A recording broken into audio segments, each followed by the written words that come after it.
Okay, so we have, hi Dr. Zuhair, Dr. Khairil.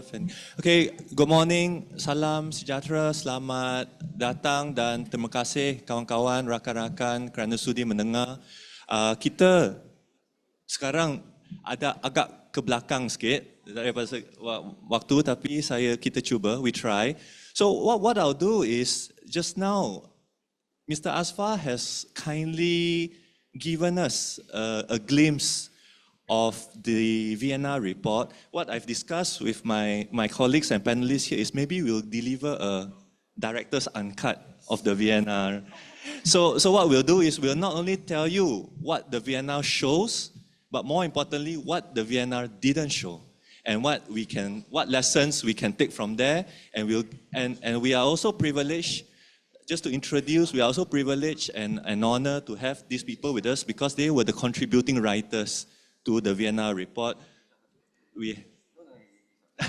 So they have a discussion. So so Dr. Khairil was the contributing author for the Peace and Partnership pillar together with Prof. Dr. Dennison.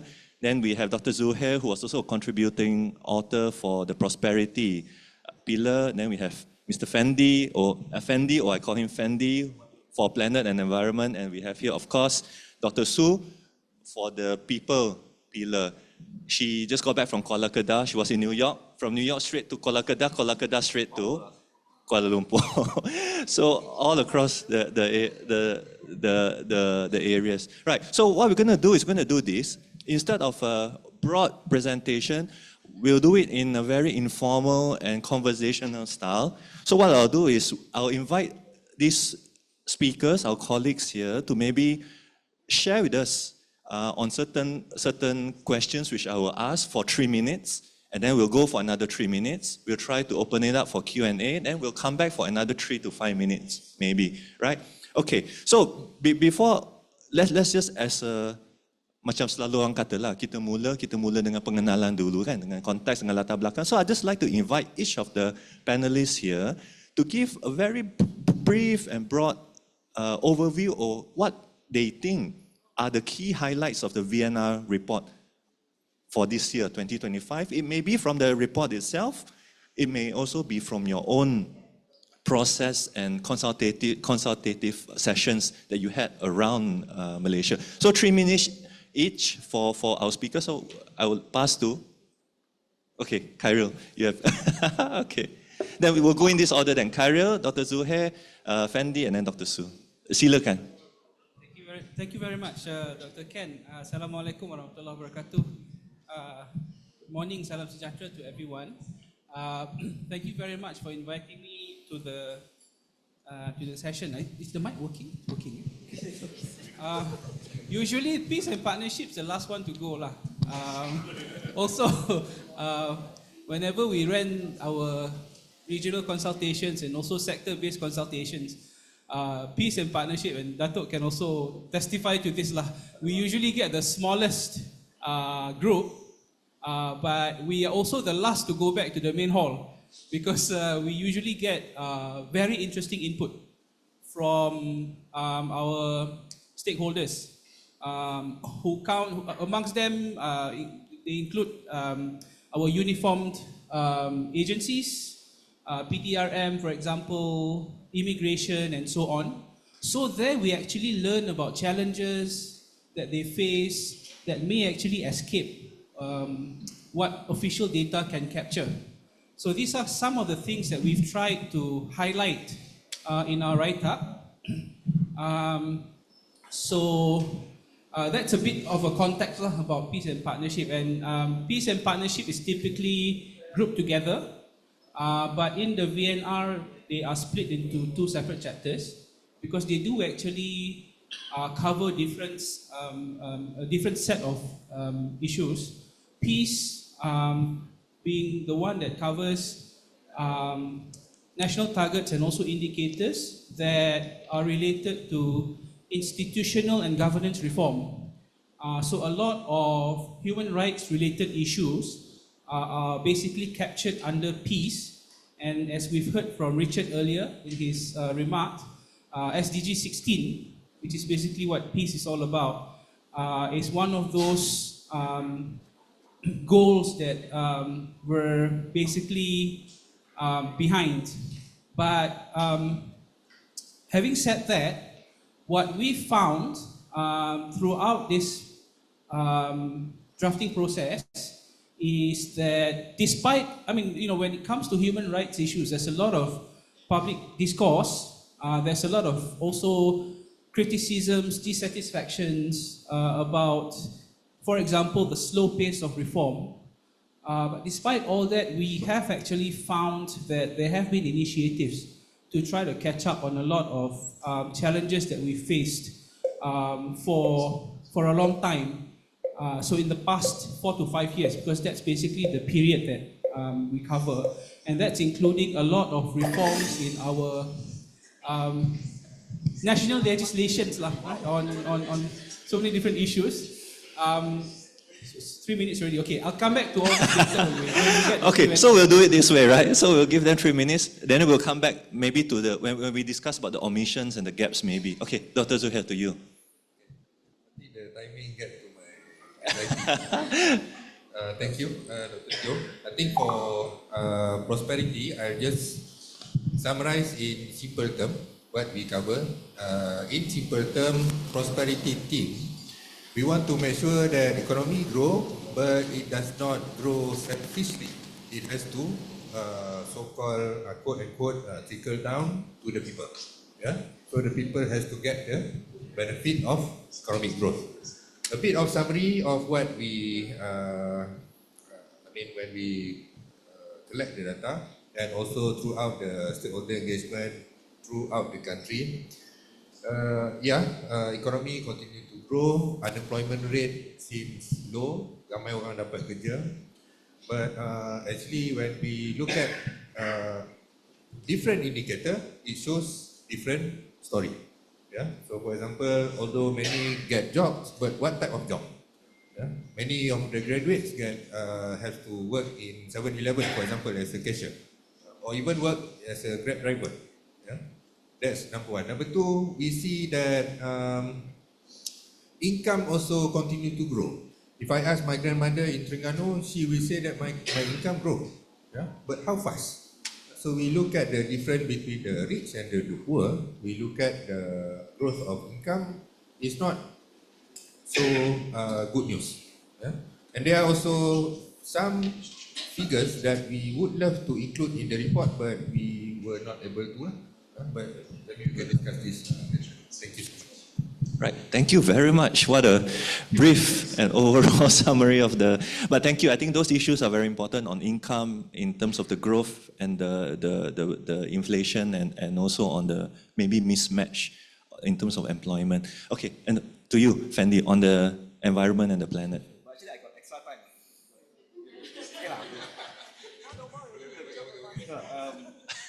Again, thank you for inviting me.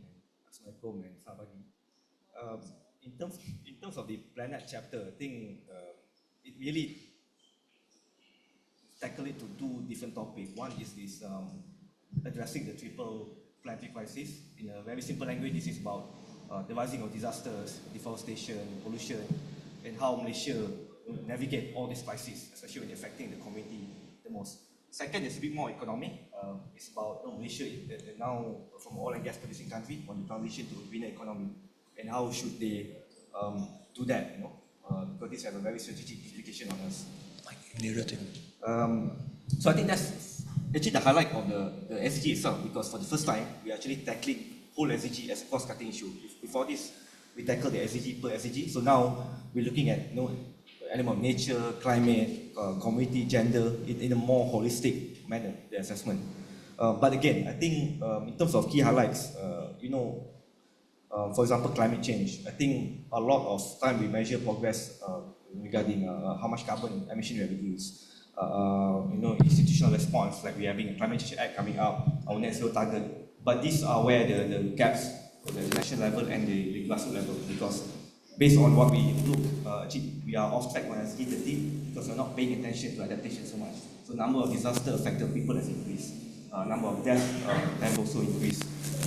So that's why our SDG 13 is off track. And again, just now we mentioned about in terms of nature and deforestation, our forest cover is still quite healthy at 54.3%, but actually the data is showing that it's actually on decline ever since the past VNR until now. And also having a nice figure of forest cover doesn't actually translate to a real ecological impact. For example, we still saw elephant being killed, our tiger is still being declined, and poaching is still an issue. So these are some things that the indicators doesn't cover. And again, even though for water security, for example, I think the data show that we have 99% universal access of water supply. But again, sometimes there's still gaps in rural area, in small island, in Sabah and Sarawak. Like there's still community not having access to basic services, and river pollution is still an issue.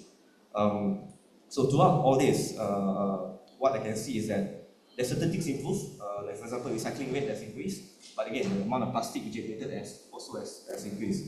And again, I think the really implication is that throughout all the issue of disaster, pollution, the burdens really fall disproportionately on fishermen, farmers, women, children, since they are the front line of all these crises. And again, I think what not spoken about is business and SME side. They are increasingly be subjected to demonstrate accessibility. Otherwise, they will lose some market access, trade, and they don't have capacity to do that. I have more points, but maybe I'll come back to that. Okay, thank you very much, Wendy. Showing us the nuances, right? Not only the highlights, but in terms of each of the highlights, there are also nuances within there. Can I, Dr. Su? There's a mic there also. Oh, yeah, can pass it over there. Yeah. Please go ahead, Dr. Su. Thank you. Thank you for having me. So I was supposed to be in charge with the people's pillar. I say supposed because the whole process itself, it is quite interesting. I always tell people now that the VNR is out, don't see it as what my chapter, it is no longer mine. It has already been unrecognizable, actually. So when I was first signing up, it was a really big hat for me because for People's Pillar, I was supposed to cover SDG 1 to 5, SDG 1 and poverty, zero hunger, good health, good education, and gender. So it's pretty much a lot of things, or almost everything under the sun. So to talk about poverty and coming from with the experience of 2-3 years at least of experience of working with APPGM SDG, poverty is no longer just about income anymore, at least based on my experience. So how is it that I'll be able to talk about poverty, to review the SDGs in that sense? So I couldn't help to look at the multidimensional poverty. And also my situation is very different from Dr. Kyriel's situation. During the consultation, I always have the largest room because I always have the largest number of people that come from different backgrounds, not just the one wearing uniforms, the one that's not wearing uniforms, the CSO, the solution providers from the APPGM SDG. Having said that, it is also meaning that the expectation for the chapter is really high. I also believe that it's higher than the rest of the chapters. We are talking about vulnerable groups. A lot of the time, CSO people will come to me, why is it that this group are not included? Why LGBTQ are not really mentioned so much into it? What about the rural communities? What about the indigenous community? If indigenous community, what about those living in Sabah, Sarawak, which is quite different from Peninsula? If you're rural communities, what about those that is in Sabah that's inaccessible? When you do consultation, how do you make sure that these rural communities or the remote communities can actually come out and do this consultation with you? And then when you're talking about DOSM data, how is it that you can make sure the DOSM data is inclusive? I wasn't there during the Sarawak consultation, unfortunately, but then my colleagues told me that it was quite a hostile situation in Sarawak when we bring up the situation, the whole idea about we're using DOSM SDG dashboard as our baseline for our reporting. It is during the consultation we see what is there and what is not there. And with the VNR, I am only given a chapter, so I can't. A lot of the time, I keep on telling people I cannot I cannot promise a lot. I cannot promise whatever you see, it's there. Oh, it's already time up, so I'll talk more later lah. Thank you. Okay, thank you very much. Sorry, I feel like we should do it this way so that we can have a more conversation. Right, so we'll go one more round and then we'll open up for maybe about 5 minutes. We'll open up for maybe about 5 minutes question. If any questions from the floor, any feedback, boleh tanya sahaja dalam bahasa Melayu, dalam bahasa English, yang mana yang selesa, boleh tanya saja.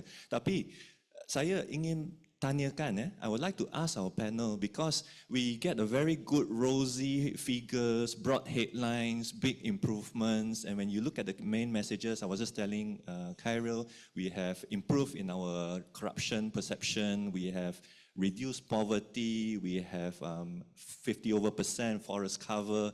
Okay, but now I'd like to ask them, maybe they can share with us, everyone is here, what does the report miss? Or what does the report omit that due to perhaps different factors were not incorporated into the reporting? Maybe each of the panelists can share from your experience. Starting with Khairil. Thanks, Ken. I mean, I think I speak for everyone. A lot of things that we'd like to include in the report may not necessarily have made it into the report lah. But I think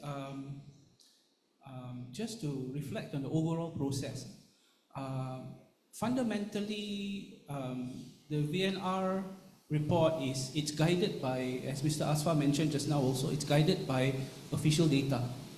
So that's basically where we have to source our data.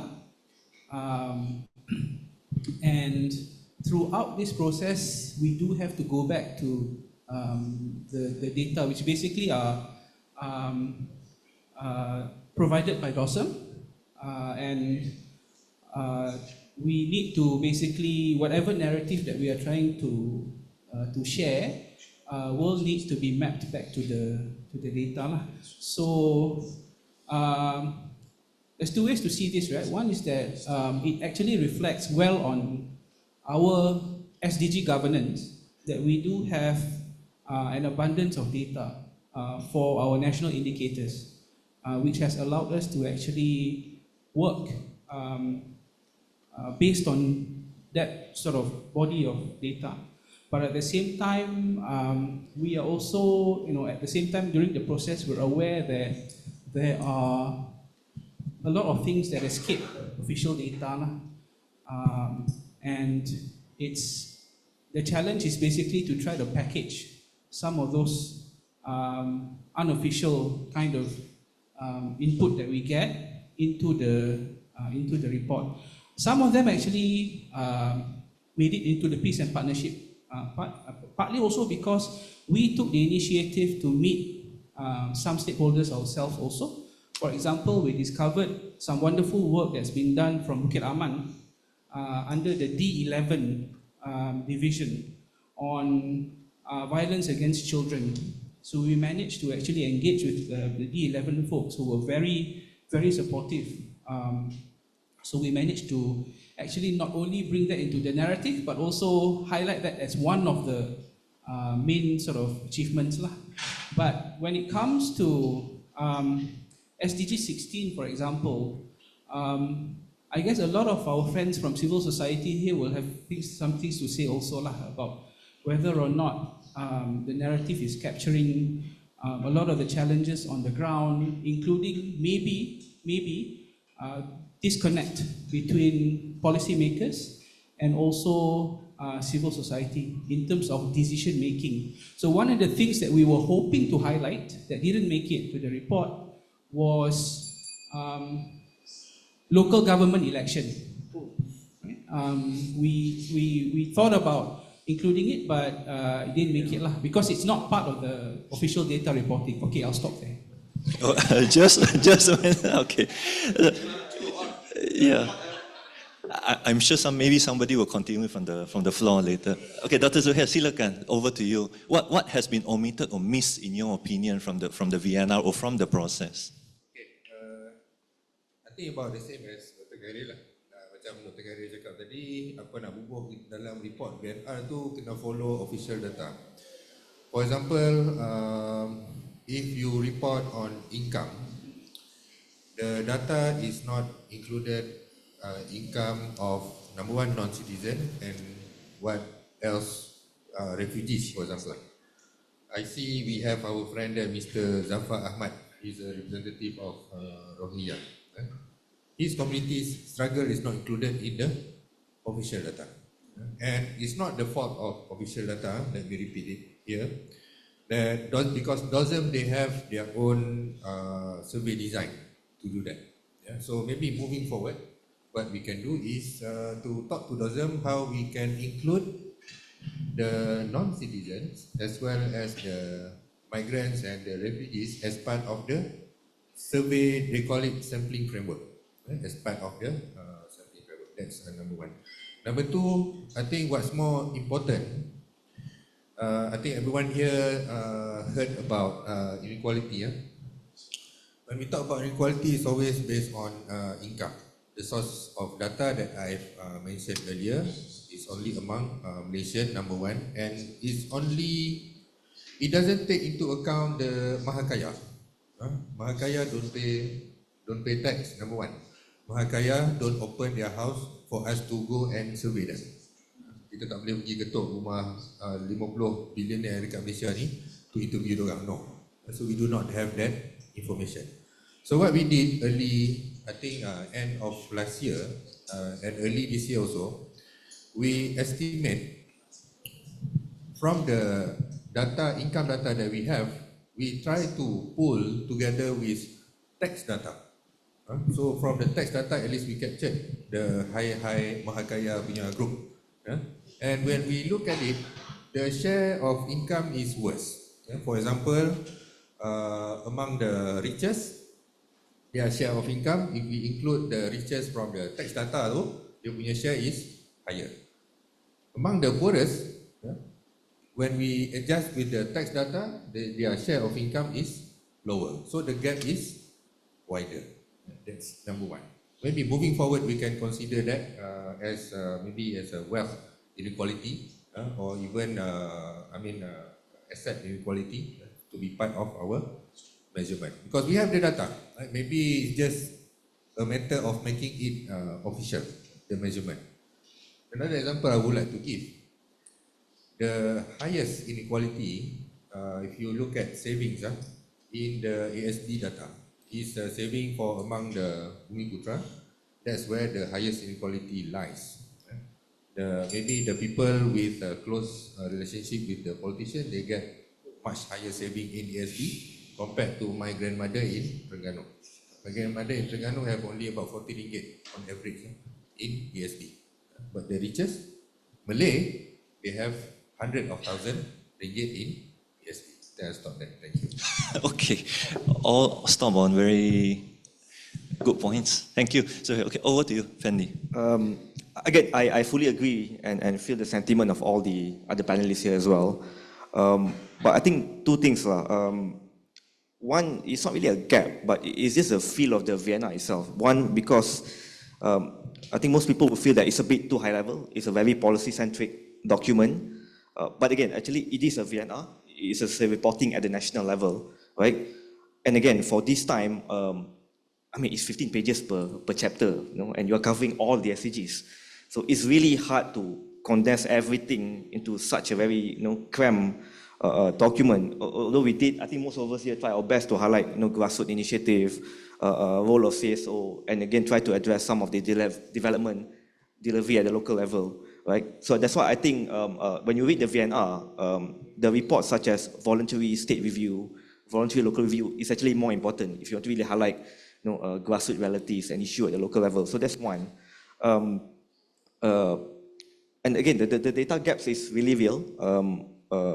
I think I have to applaud the government. There's been really huge efforts in terms of how we have SDG data, DOSM, and Pusat SDG. But again, I think when we draft the report, there's been issue where data that, we have DOSM data that tells something about our forest cover, our fish stock, but then suddenly some agency will come and say, actually this data at DOSM is wrong. So which one should I use? This is right the day before the submission. So this is, I think, even between the government, there's a lot of data being collected, but again, between agencies, especially related to land, natural resource, and forests, even disaster data, there's still a lot of disagreement between that. And it's not just about reporting. When we want to, I want to highlight in the report that vulnerable groups are really affected from disaster. But again, our lack of data, we don't have a disaggregated data or enough granularity. For example, we have number of disaster affected person or number of deaths, but I don't know like how much of them are women, how much of them are single mothers, how much of them are race or children. It's just a blanket number.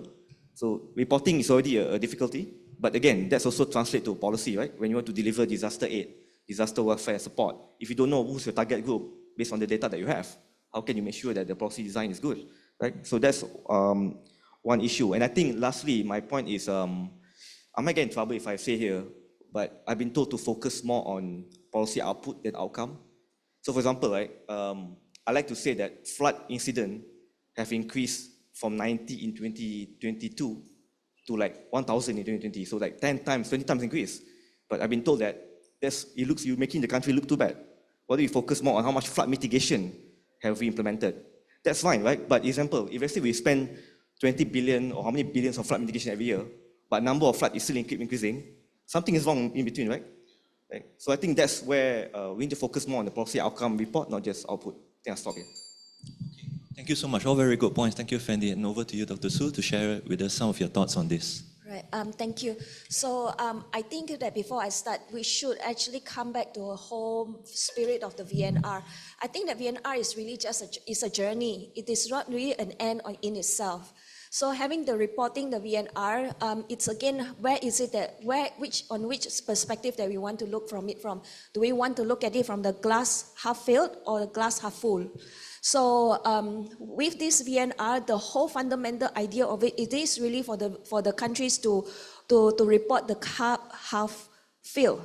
So, right. So what have been done so far, and then only we talk about what is it that we want to move forward to fill up the rest of the cup.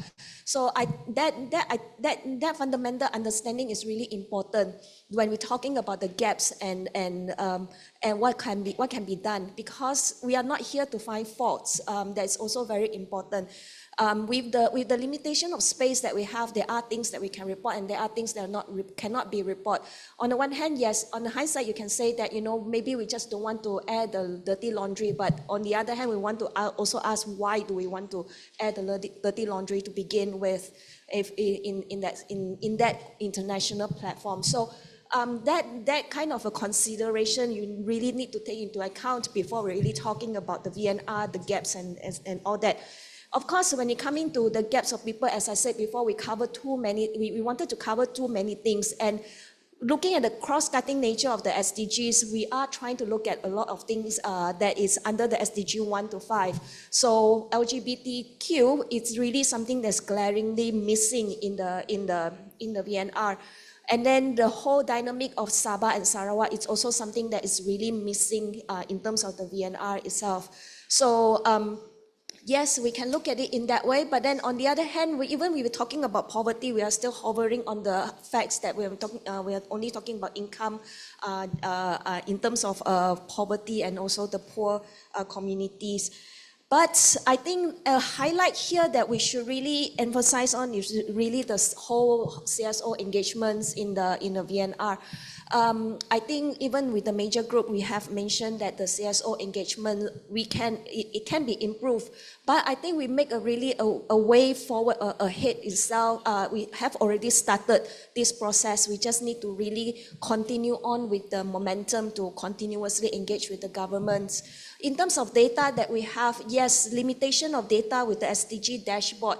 But on the other hand, if you're looking back in the 2017 and 2021, before we come into 2025, there are improvements with the SDG dashboards. And that improvement, on the one hand, yes, maybe is that initiative, but it's also because we continuously knocking on the door saying that why are we not looking at this data and why are we not looking at data? So that kind of advocacy is really important in terms of talking about gaps, more about looking at the way forward.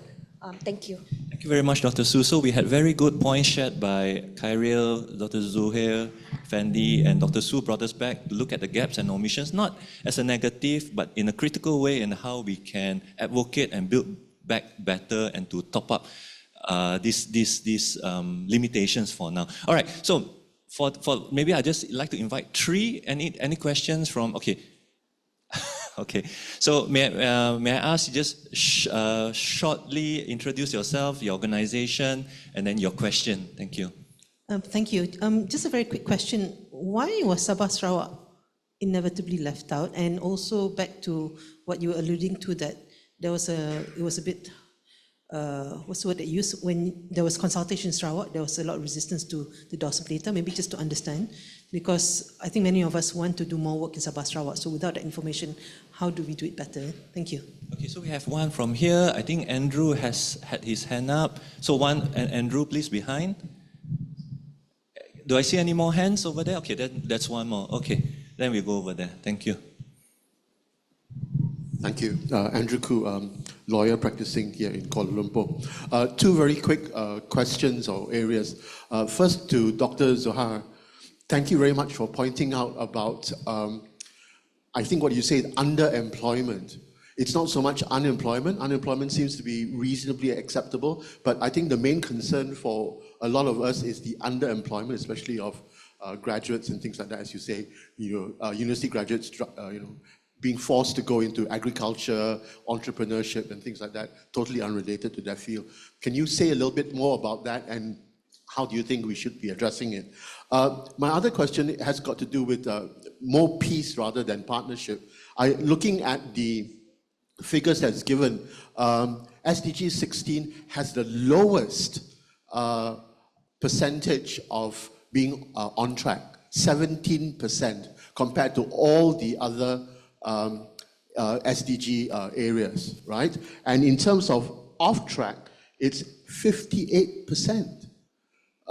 What is going on? Because SDG 16 is about strengthening institutions and things like that. Okay, we all know about judiciary problems and things like that. Is that something that's contributing to why we are 58% off track? What more can be done, or what is the cause of that very low percentage of on track, and what can we do to make sure that it's not going to be an embarrassment for us as a nation? Thank you. Okay, thank you, Andrew. So we have one from Juanita, one from Andrew. I believe there's a gentleman over there.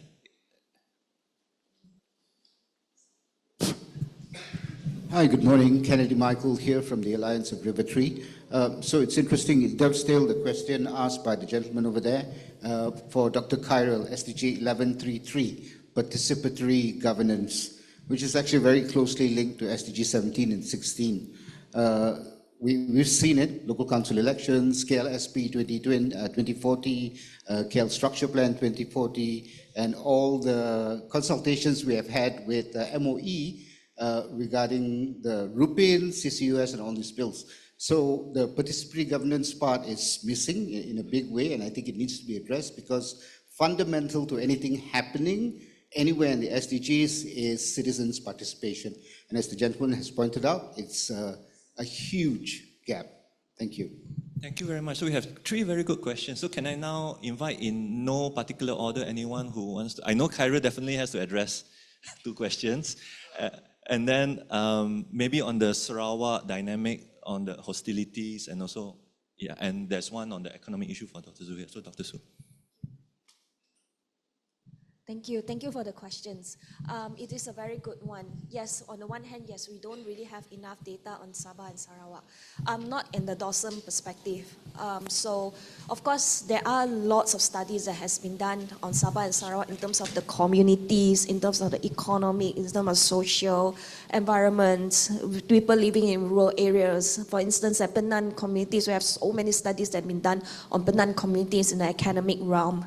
But when it comes to VNR, we were not allowed to use those studies, the previous studies that have been done by academicians. Our data has to be primarily coming from DOSM. Another thing with DOSM is that a lot of these socio-economic data, they are relying on the household surveys kind of a way. But then that would dilute the dynamic of the Sarawak people. Sarawak has a lot of indigenous orang asals, they don't in that sense. So the dynamic between them, it is very different with the indigenous communities that we have over here. And we can say that the kaum that we have is Malay, Chinese, and Indians, and then we have these Temuan, we have these Batik, but over there, they don't see themselves in that way. They can be Bidayo, they can have, oh my God, I cannot think about any one. But then they still honor their own traditions, they still honor their own culture and identity that actually shape the way that they engage with the government, they shape the ways that actually receive any kind of a welfare assistance, or how is it that they perceive the welfare assistance to begin with.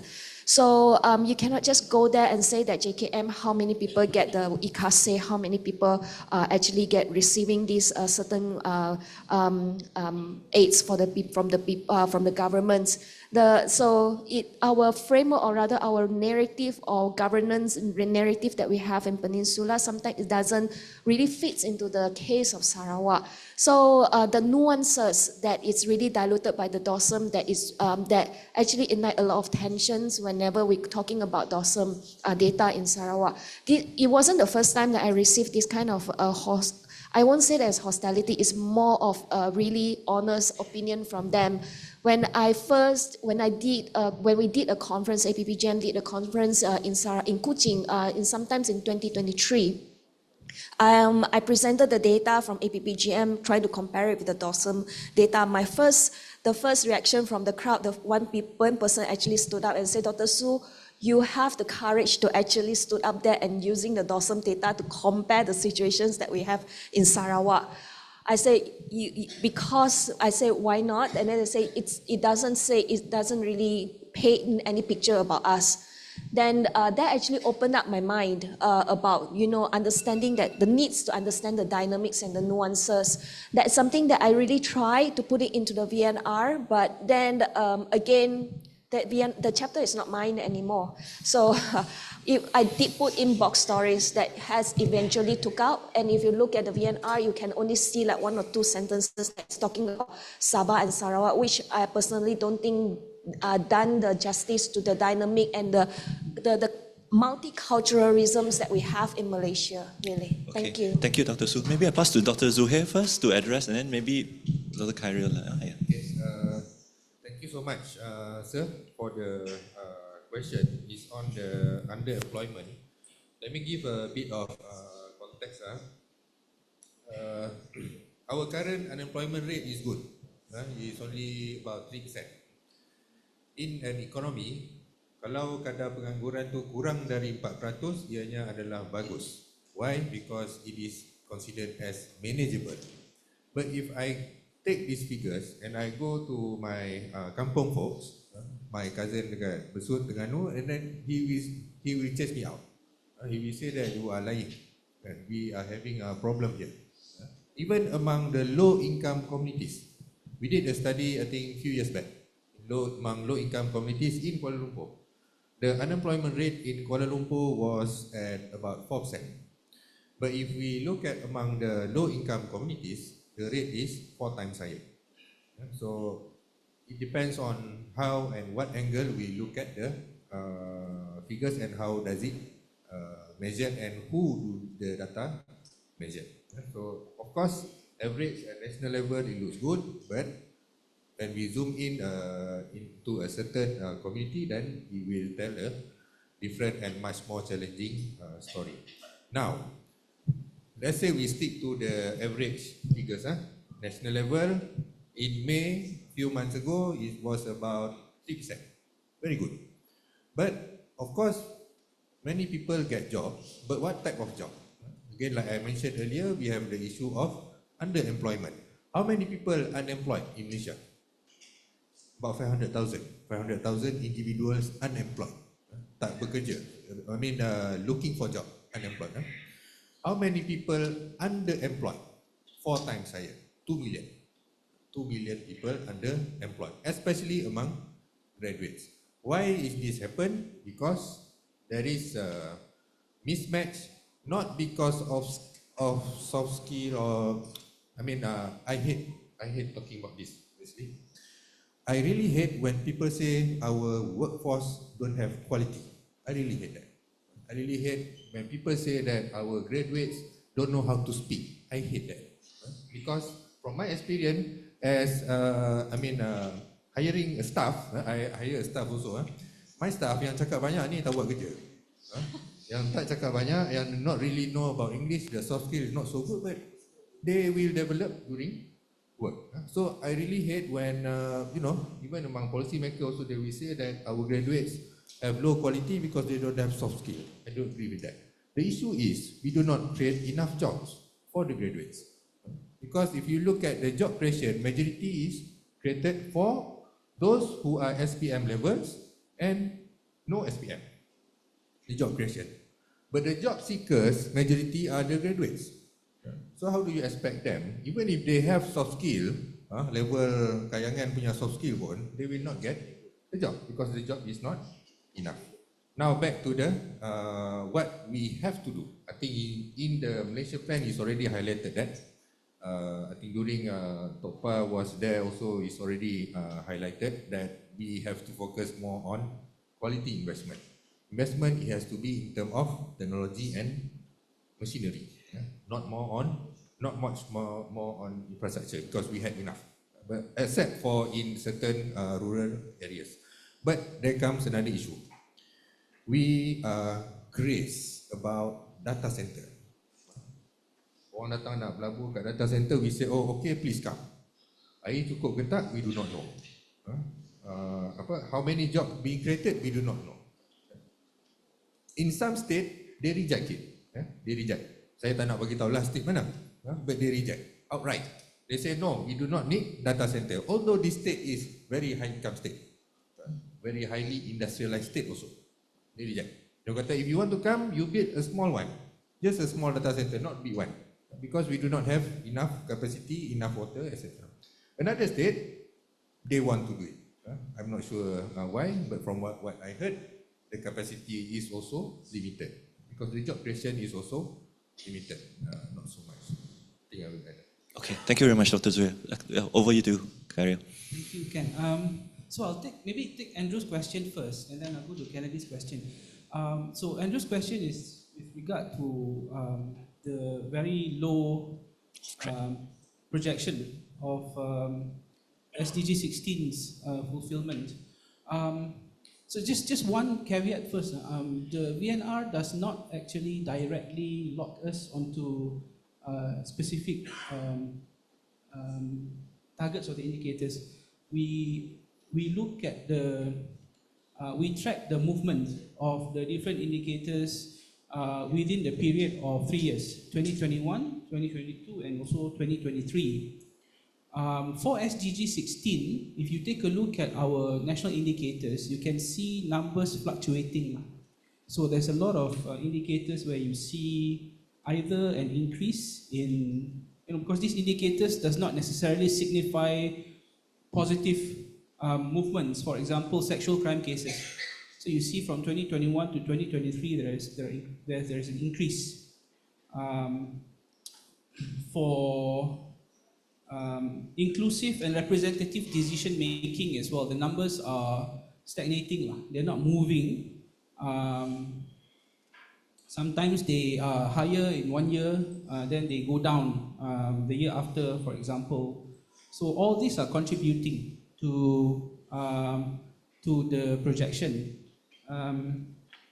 Some of these targets are memang betul-betul stagnating lah, like persons with disabilities, representation in civil service. I know that the target across all ministries is 1%, but we have been at 0.3% until now, for example.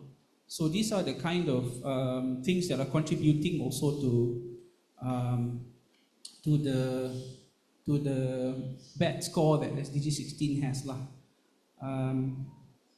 Also, children under 5 with birth registration, you'll be surprised to know that it actually went down from 97.5% in 2021, 96.9 2022, 95.3 2023. So we wanted to actually find out what the cause of it is, and just to go back to what Dr. Su mentioned, a lot of these challenges can be found in Sabah and Sarawak. Access to JPN registration facilities, for example, can be very challenging to communities that live in remote areas. So this is the kind of stuff that we've highlighted under SDG 16. These are the challenges that is contributing to this quite sad numbers, if I can put it that way. Kennedy's question is, actually it's not just 16, it's 16 and 17 actually, participatory governance. If you look at the official data, there is a very sort of rosy kind of picture that's painted. There's this, at least on paper, there's this very solid kind of governance structure, at least with regard to SDGs. From the very top, from the National SDG Council level all the way down to nowadays even on the state levels, and how even state level policies, at least development policies, are aligning with the SDGs. But at the same time, of course, the reality may be a bit different. You mentioned, you were mentioning all these processes. Like you mentioned PTKL, for example. I was involved in that one as well. A lot of questions are raised as whether or not the consultation process was effective. So it's, to go back to what Fendi said just now, it's, the output and the outcome maybe needs to be, we're aware of the differences, but the outcomes themselves are not really coming out. And the outcomes actually will determine whether or not people feel that they are participating, and whether or not the system is actually inclusive enough to the extent that people actually hear that their voices are being heard. So there's an interesting indicator as well for 16 on this, and that's on 16.7.2, proportion that believes decision making is inclusive and responsive. But the last data we have is 2021, 64.4%. So that's quite low, if you ask me. After all these years, and with the SDGs only having 5 more years to go. So this is the kind of gaps that's there. That should be highlighted. Thank you. Thank you very much, Kyril. So I think we are very on track with time. So maybe, I would have liked to open it more, but maybe we can carry on this discussion. I think it's a very good discussion. But before I end, may I just invite each of the panelists to just share 20 seconds, any last take, and then we'll close this session. Beginning with maybe Fendi, because Fendi hasn't. Yes.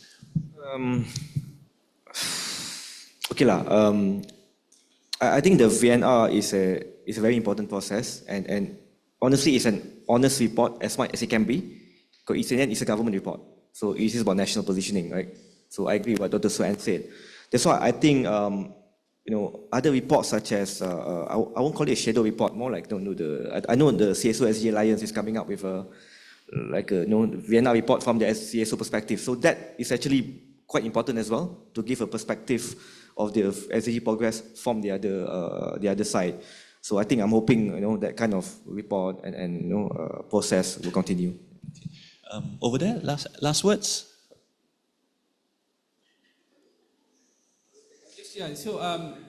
Yes, I agree with Fendi. This is a government report, and Dr. Su also mentioned this is something that's we have to work to basically complement the findings of the VNR, and I hope this kind of forums will be the place where we discuss how we can actually contribute.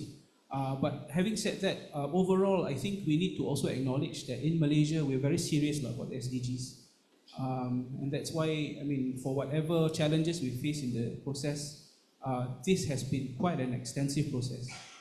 We have basically traveled across the country. We've heard what people have to say. So these are also positives. And also we have a lot to criticize about data, but at the same time we've come a lot. I have to say this because partnership is on data, quite a lot of it. We've come a long way with data and the work that Dossum has done. So I think these are the kind of credits that needs to be shown as well. And finally, on the global stage, we've always maintained, until now, this is also on partnership, our very active contribution to multilateralism, to supporting our global South partners and so on. So these are all the positives that we also need to take into account. Thank you, Kyril. Dr. Zuhair, ada kata-kata yang terakhir ke ataupun perkongsian? Just sebab ini ramai banyak grassroots ataupun NGO kan. I think VLR is very important.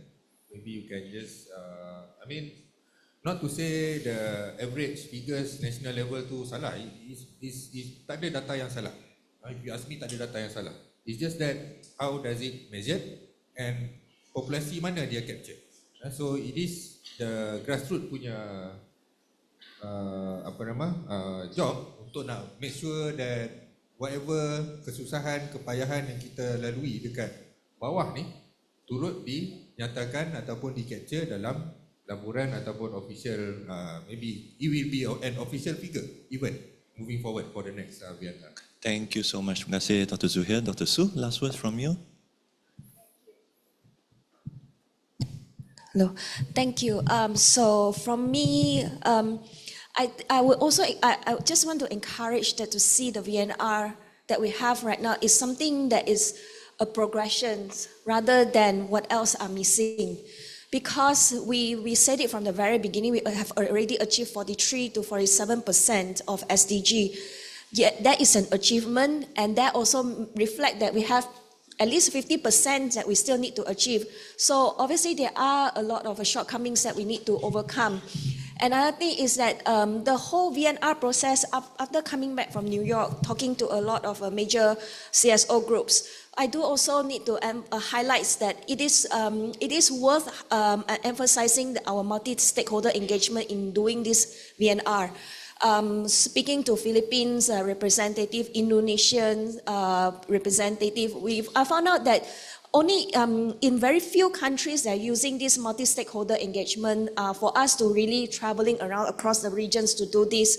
And then looking at the cross-cutting nature of SDG and not just looking at the designated SDG in the HLPF. So those approach is quite refreshing for other countries when they learn about this. And the engagement of the CSO in this VNR, when the government giving the statements talking about APPGM, talking about CSO engagement into this, they also find it something that is for other CSO members, they find it very refreshing for this kind of engagement. Whether it is effective or not, again, it is not an end in itself. It is a journey. And then I can see that it's already is a moving kind of a momentum. It's already in progression. And another thing I found out about VNR, although from the very beginning when we signed the contract, they already make it very clear this is a government document. And then throughout the process, although we as an expert, we can give our inputs, we still need to fall back to SDG dashboard and all that. But the underlying of all of this are the grassroots. So like today we are talking about impact on the grassroots. I also would like to invite all of you to also look at the participation of the grassroots in this VNR process. We do participate, whether you see it or whether you participating it in a direct or indirect way, we play actually important roles. And inside of VNR, they highlighted more compared to 2021. They highlighted more about this localization process. And this localization of SDG, last time we used to have an APPGM as only a box story, but now they are actually putting it into the statement. And they acknowledge the fact that in Malaysia we have at least two kinds of localization of SDGs that's happening, and it's not only the one done by the urbanists, but also another one done by the APPGM SDG. So our APPGM work fundamentally is coming from the grassroots. So again, it is an indirect way that we are actually engaging with them. And last week, my colleagues, we have also participated in these meetings with the PSN to talking about data. And during in New York also, we are also talking about citizen-generated data dashboard. So we are now really in the motions. The leeways are there, the windows are there to look at the triangulation of the data. I am optimistic that eventually I think now we are actually finding a way to how is it we can use the qualitative data to complement the quantitative data in a visible sense. How is it that we can be able to churn the data, to analyze the data in such a manner that it can be more comprehensive and holistic? Last time the government sentiment is that qualitative data is subjective, it just doesn't represent Malaysia. But now they're saying that, okay, fine, how is it that we can be using, how can we do a storytelling with evidence base? So you can see the language, although it's subtle, although it's implicit, but it is changing. So yeah, so I just want to urge everybody to use a more positive lens to look at the VNR for this year. And it is a way moving forward with the participation from all of us. So we do need to continue to work on it together. Thank you. Okay, thank you very much, Dr. Su. So to many more beginnings and good beginnings for all of us as we embark on this beginning. Please, I'd like to thank Dr. Khairil, Dr. Zuhair, Fendi, and Dr. Su. Please give them a round of applause. Thank you very much for staying and listening to this session. And I will now pass over to the MC. Thank you so much, everyone. Thank you, moderator and panel.